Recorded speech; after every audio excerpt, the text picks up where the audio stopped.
Hello all, welcome to my channel. Today we'll start with the first part of forgetting the keys. Let's start with the quote. As you become successful, do not forget the keys to happiness. Happiness resides not in possessions and not in gold. Happiness dwells in the soul. Democritus. It may have been a mistake to publicly announce that my favorite cuisine comes from south of India because the whole year it was sambar for breakfast, sambar for lunch and sambar for dinner. In fact, sambars followed me everywhere I went. For those of you who do not know sambar, it is a lentil based vegetable stew which accompanies famous rice based dishes such as dosa or idli. From the United Kingdom to Australia, everyone who invited me to their home fed me their version of this much loved lentil soup. Having had so much of it, it was only natural that I became a connoisseur of the dish. I knew where to find the best sambar in any town, let alone my own, and that is where our story begins. Although I grew up in Pune, my heart lies in a simple ashram, paradoxically situated amidst the skyline of downtown Mumbai.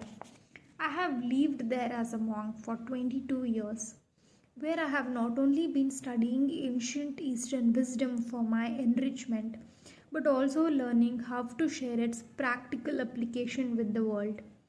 People who attend my lectures regularly invite me to have lunch at their homes, but to their disappointment, I usually decline.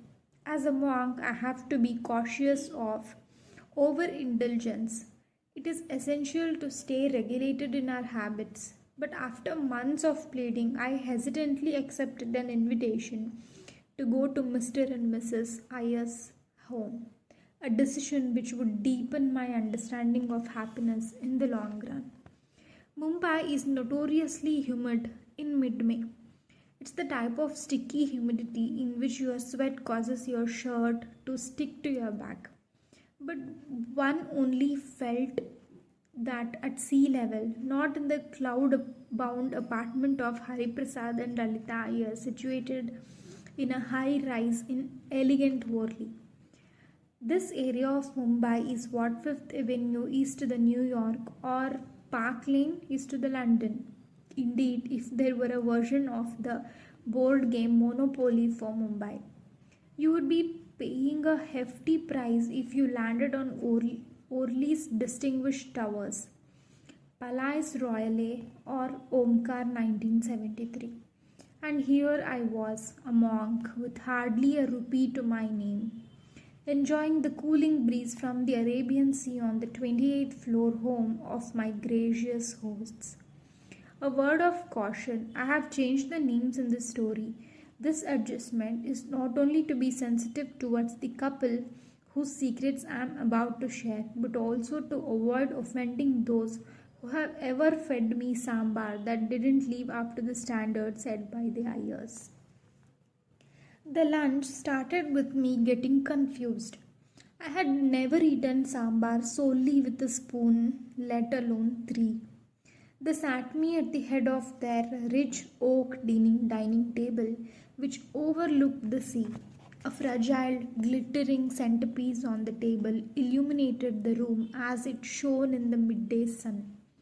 The table was set only for me, a weighty gold leaf shaped plate with a satin napkin folded into a swan on it, and cutlery of varying shapes and sizes around the plate.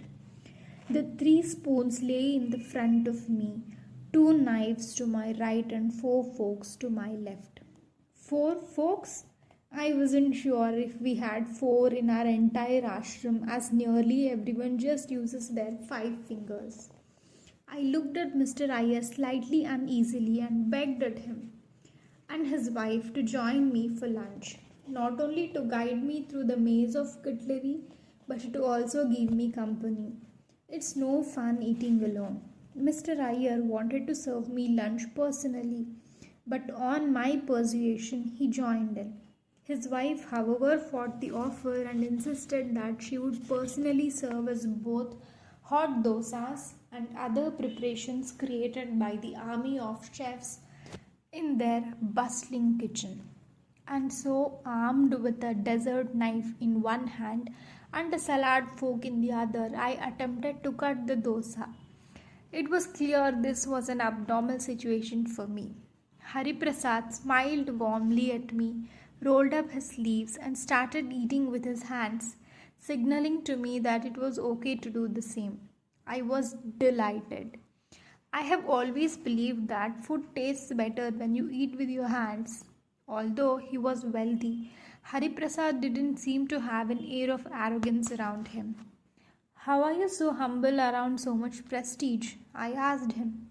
"I don't think I'm humble, but any humility you think I might have is due to my simple South Indian parents who raised me with so much love," he replied. Although there were many around his plate today, Hariprasad wasn't born with a silver spoon in his mouth. "I grew up in a small village outside Chennai," he began as he dipped his dosa in the sambar. His wife Lalita came in with another round of dosa and sat momentarily listening to her husband with interest. "My father worked in a textile factory," Hariprasad continued.